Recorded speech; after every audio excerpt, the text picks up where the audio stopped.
Hi, my name is Sarah Durso, and I'm in the Missy 427-012 class period. This is my final project reflection video.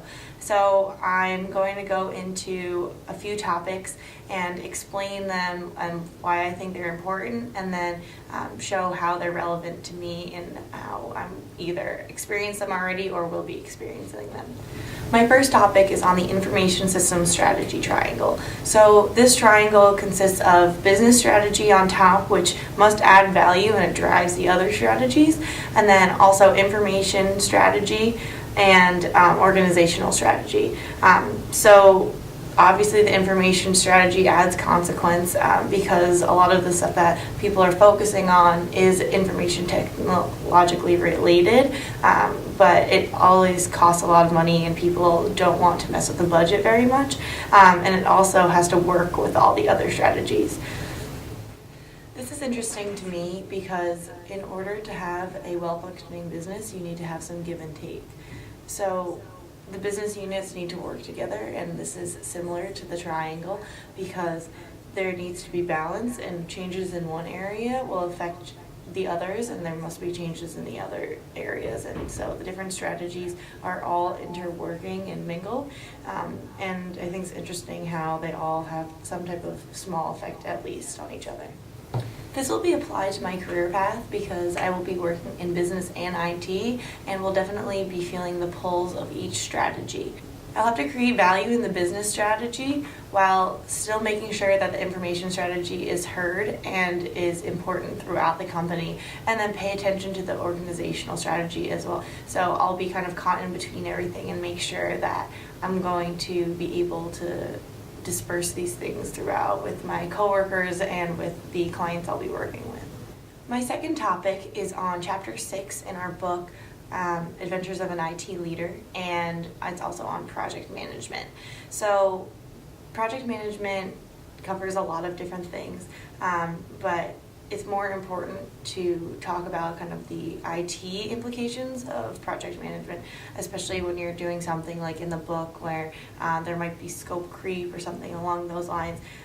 So you have to assess everything and make sure there are things that are covered before you go into a project. But then at some point you do have to jump in and just start solving issues. And you also have to consider time, scope, and cost, as well as the quality of the assignment of what you're working on, and make sure the project comes out well. You can't be over budget, and you don't want the scope to be too big and have the clients be upset. So this is interesting to me because it's hard to find a balance, but that must occur. If the scope changes, then everything else changes. So the product and the budget must be maintained, and it's hard to have all of them come, under budget and then do it in the right amount of time and have it still be really good quality and have the customers be happy with it and make sure that is actually what the client and the user want.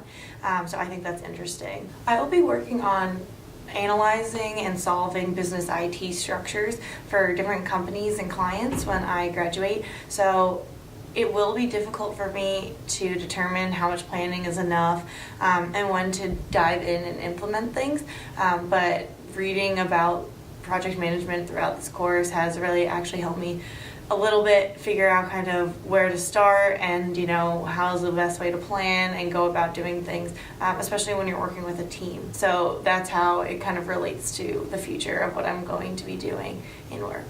So my third topic is on care group. We did a case analysis of this. So we had to learn about the hospital and kind of what happened and how they went on a paper-based system because their IT structure kind of fell apart, and what they did and what they learned from it. So I think that it was most interesting to me because the company was so large, it was almost, they say too big to fail, and it seemed to be in good control with a super successful CIO. He had been very accomplished before he had even gotten to care group and had done many things that you wouldn't think that something like this would kind of slip by. And so it was shocking that everything happened the way that it did. It shows that even very highly successful, so this applies to me because it shows that even very highly successful and capable, intelligent people and companies can make mistakes and oversee things and not notice flaws in the system, and that's okay to ask for help. So if a problem does occur, it's all right to bring in people who know what they're doing and not just try to solve it yourself if you can. And so I've actually experienced this in the past where at my first internship, I realized that sometimes you're not expecting something and you have to deal with it and kind of just move on. And if you can't ask for help, that's good, but like they say in the case, you have to keep your working knowledge current. So just try to prevent these unexpected things by keeping up with things and adapting to externalities. My last topic is on chapter 15 in our book and the article Bridging the Gap Between Stewards and Creators. The article explains that stewards are kind of bottom line oriented managers and that creators are more of the creative technical employees, and it talks about how to work together and how to manage these relationships. And chapter 15 also talks about managing and kind of getting key skills to be a better lead. So this is interesting to me because it's easy to see how stewards and creators wouldn't get along since they're so different, and how it's hard to be successful if you don't have some type of compromise between these groups. So this is relevant to my future position in IT and business because I will be in those sections all the time and will probably have to do some sort of management between stewards and creators.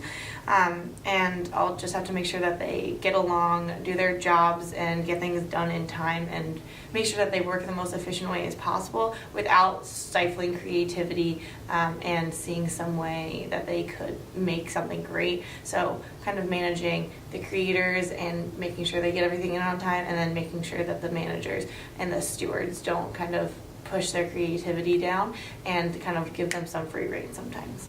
Thanks so much for watching my reflection video, guys. Dr. Everard has been a great professor this year, and I've really learned a lot and enjoyed the class.